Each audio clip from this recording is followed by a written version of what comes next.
Hello guys, welcome to Srikanth trader Telugu. ఈరోజు నేను వాడే స్ట్రాటజీ ఏంటి, నేను ఏమేం రూల్స్ ఫాలో అవుతా and risk management, risk reward, indicators ఇవన్నీ ఎక్స్ప్లెయిన్ చేస్తా. నేను జస్ట్ 2 years లో ఎలా ప్రాఫిటబుల్ ట్రేడర్ గా చేంజ్ అయినా ఇవన్నీ ఎక్స్ప్లెయిన్ చేసుకుందాం. సో ఎవరైనా మన ఛానల్ కి కొత్తగా వచ్చినట్లయితే ఛానల్ ని సబ్స్క్రైబ్ చేసుకోండి. సో లేట్ చేయకుండా వీడియోలోకి వెళ్ళిపోదాం. సో ఇది గోల్డ్ చార్ట్. గోల్డ్ చార్ట్లో ఫస్ట్ 1 day టైం ఫ్రేమ్ పెట్టుకోండి. ఓకే, 1 day టైం ఫ్రేమ్ పెట్టిన తర్వాత ఇంపార్టెంట్ లెవెల్స్ని డ్రా చేయండి. ఇక్కడ ఒక ఇంపార్టెంట్ లెవెల్ ఉంది, ఇక్కడ ఒక ఇంపార్టెంట్ లెవెల్, ఈ రెండు డ్రా చేసుకోవాలి. నెక్స్ట్ డే హై, డే లో రెండు మార్క్ చేసుకోండి. సో ఇది డే హై, ఇది డే లో, రెండు మార్క్ చేసుకున్న తర్వాత నెక్స్ట్ లోయర్ టైం ఫ్రేమ్కి వెళ్ళాలి, 1 hour time frame. So exactly ఇప్పుడు రెసిస్టెన్స్ దగ్గర ఉంది మార్కెట్. సో ఇక్కడ రీసెంట్గా మార్కెట్ ఈ విధంగా వచ్చి ఈ రెసిస్టెన్స్ దగ్గర రిజెక్ట్ అయ్యి ఇక్కడ నుండి ఫాల్ అయింది, స్ట్రాంగ్ ఫాల్ అయింది. సో మళ్ళీ ఇక్కడ నుండి ఈ విధంగా వచ్చింది, ఎగ్జాక్ట్లీ ఇప్పుడు రెసిస్టెన్స్ దగ్గర ఉంది. సో ఇక్కడ మేకర్ బ్రేక్ జోన్ దగ్గర ఉంది. ఒకవేళ ఈ జోన్ని బ్రేక్ చేసిందంటే ఇక్కడ నుండి మార్కెట్ పైనకి వెళ్ళొచ్చు, లేదు ఇక్కడ రిజెక్ట్ అయిందంటే ఇక్కడ నుండి మార్కెట్ మళ్ళీ ఫాల్ కావచ్చు. దీన్ని ఎలా ఐడెంటిఫై చేయాలి, ఇక్కడ నుండి మార్కెట్ బ్రేక్అవుట్ అయ్యి పైనకి వెళ్తుందా లేదా ఇక్కడ రిజెక్ట్ అయ్యి కిందికి వస్తుందా, ఎలా ఐడెంటిఫై చేయాలి, ఎలా ఎంట్రీ ప్లాన్ చేయాలి. సో మార్కెట్ ఈ రెసిస్టెన్స్కి టచ్ అయ్యి ఇక్కడ నుండి ఫాల్ అయింది, మళ్ళీ ఎగ్జాక్ట్లీ రెసిస్టెన్స్ దగ్గరకు వచ్చింది. లోయర్ టైం ఫ్రేమ్కి వెళ్ళాలి, 15 minutes time frame.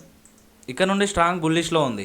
So mostly ఇక్కడ బ్రేక్అవుట్ చేయడానికి ఎక్కువ ఛాన్సెస్ ఉంది, బట్ ఇక్కడ డైరెక్ట్ ఈ విధంగా బ్రేక్అవుట్ చేయదు. మార్కెట్ ఎప్పుడైనా సరే ఫస్ట్ రెసిస్టెన్స్ దగ్గరకు వచ్చి కొంచెం రిజెక్ట్ అవుతుంది, కొంతవరకు ఫాల్ అయ్యి మళ్ళీ పైనకి వెళ్ళి ఈ విధంగా రెసిస్టెన్స్ని బ్రేక్ చేసి లిక్విడిటీ స్వీప్ తీసుకుంటుంది. అంటే ఎవరైతే ఇక్కడ నుండి సెల్ సైడ్ ఎంట్రీ తీసుకున్నారో వాళ్ళ స్టాప్ లాస్లు అన్నీ మోస్ట్లీ ఇక్కడనే ఉంటాయి. సో ఇక్కడ నుండి ఫాల్ అయ్యి లిక్విడిటీ స్వీప్ తీసుకొని మళ్ళీ ఒకసారి ఫాల్ అవుతుంది. సో ఇక్కడ నుండి మార్కెట్ బూమ్ ఈ విధంగా పైనకి వెళ్ళిపోతుంది. సో దీన్ని మనం రెడ్ బాక్స్ కానీ బ్లాక్ బాక్స్ కానీ అంటాం. సో ఈ రెడ్ బాక్స్ బ్లాక్ బాక్స్ ఎలా ఐడెంటిఫై చేయాలి మీకు ఎక్స్ప్లెయిన్ చేస్తా. సో మార్కెట్ ఈ విధంగా పైనకి వెళ్తుంది, ఇక్కడ బ్రేక్అవుట్ చేస్తుంది, బ్రేక్అవుట్ చేసి మళ్ళీ కొంతవరకు రిజెక్ట్ అయింది, ఇక్కడ మనకి రెడ్ బాక్స్ ఫామ్ అవుతుంది. దీన్ని మనం రెడ్గా కన్వర్ట్ చేసుకోవాలి. మార్కెట్ ఈ విధంగా ఫాల్ అయ్యి మళ్ళీ ఎప్పుడైతే ఈ రెడ్ బాక్స్ని టచ్ అవుతుందో ఇది బ్లాక్ బాక్స్గా చేంజ్ చేసుకోవాలి మనం. సో ఇప్పుడు బ్లాక్ బాక్స్ అయిపోయింది. సో ఇక్కడ మనం ఎంట్రీ తీసుకోవాలి. ఎప్పుడైతే మార్కెట్ బ్రేక్అవుట్ చేసిన తర్వాత కొంతవరకు ఫాల్ అయ్యి మళ్ళీ పైనకి వెళ్ళడం స్టార్ట్ చేస్తుందో, సింపుల్గా చెప్పాలంటే ఇక్కడ రెడ్ బాక్స్ ఎప్పుడైతే బ్లాక్గా కన్వర్ట్ అవుతుందో అక్కడ మనం ఎంట్రీ తీసుకోవాలి. సో ఇది పిన్ పాయింట్ ఎంట్రీ అన్నమాట. సో ఇక్కడ మనం ఎంట్రీ తీసుకుంటాం. స్టాప్ లాస్ వచ్చేసి రీసెంట్ క్యాండిల్, ఇక్కడ ఏదైతే క్యాండిల్ ఉందో దానికి కింద స్టాప్ లాస్ పెడతాం.